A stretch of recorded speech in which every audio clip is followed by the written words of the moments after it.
welcome to Envision. I'm Deanne Conrad, Community Relations Supervisor. Dr. Brian Maher is our superintendent and joins us again for another segment of Envision. And this time we're talking about enrollment and demographics in the Sioux Falls School District. We are grateful to see that numbers are increasing. Talk a little bit about that. Right. Yeah, I term that as our delightful challenge. What a great challenge to have. We, as a district, we grew by 381 students, K through 12, from last year to this year. So what that means in real numbers is we now have 23,655 kindergarten through 12th grade students. Now we also have a preschool population that we work with, and when we add in our preschool population, we're at 24,775 students. So we're knocking on the door of 25,000 students in our district. Very close. Very, very close. You know, Deanne, one of the things that I think of when I look at our enrollment too, from a percentage standpoint, we're up 1.6% from last year, and that's typical growth for us. We usually grow somewhere between 1 and 2% a year. But when I look over a long period of time, when I look back at 1990, the enrollment that we had in 1990, we were at just over 15,000 students.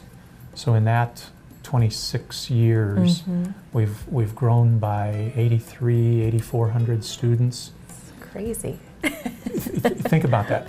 There's only one district in the entire state of South Dakota, other than Sioux Falls, that even has 8,000 kids for an enrollment. Right. So that just the growth is larger than every other school district other than Rapid City Interstate. Right. Well, and certainly with that growth, we've seen an increase in diversity in our student population, continuing to grow greater diversity in that manner. Right.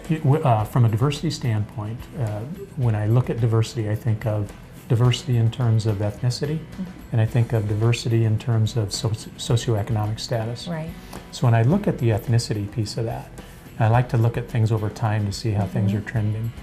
I'll take everybody back to 1991, 25 years ago, in the fall of 1991. We had 95.5, I think it was, or over 95% of our population was white. So, or maybe it was 94.6. Let's say 95 for round numbers. 95% of our population was white. Today, 65% of our population is white. So let's talk about the non-white population. 25 years ago, 5% of our population was non-white. Today, over a third, or 35% of our population, is non-white. So what does that mean for us? First of all, it means we're reflective of what's going on in the city of Sioux Falls. Right, absolutely. We're becoming a more diverse city. Therefore, our public school system is becoming more diverse. Also, it means that 25 years ago, when you walked into a classroom, it would have been rare for you to see a non-white student. And today, if you walk into a classroom, it would be rare for you to not see multiple non-white students. So we have to understand the cultures that come with that diversity through ethnicity, and we have to look at a lot of things from our curriculum and our curriculum development, our delivery, to our workforce. And so there are all sorts of implications for that growth and diversity, and it's something that we embrace. Absolutely. I was just going to say it's another one of those delightful challenges to look at it and make sure that we have all of the pieces in place to make every student feel comfortable all day long. You know, one of the things I said, we recently had a general administration meeting, so all the administration in the district comes together, and we talked at that meeting about these same statistics. And one of the things I said is we talk about how we value diversity. Now we have an opportunity to demonstrate that we value diversity. Absolutely. I know another key component of this report that is provided annually is a look at our the socioeconomic status of our students.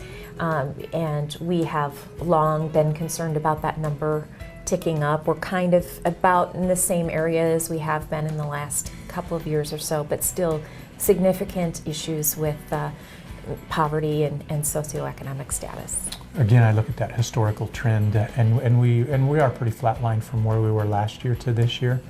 But when I look at that trend over 10 years, we've grown by 12% in our poverty rate at the elementary level, and at the middle level, and at the high school level. So at every level, we've grown by 12% in poverty over the last 10 years. So we grow at about 1% a year in terms of poverty.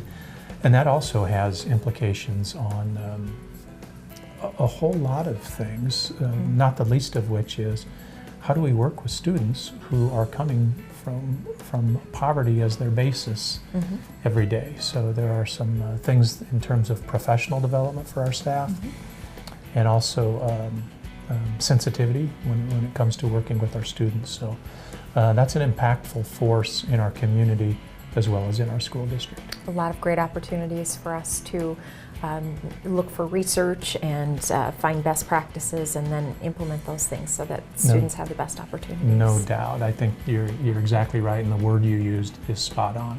It's opportunity for us. It really is. Great. Well, lots of good things to come with those opportunities. So we thank you today for joining us on Envision.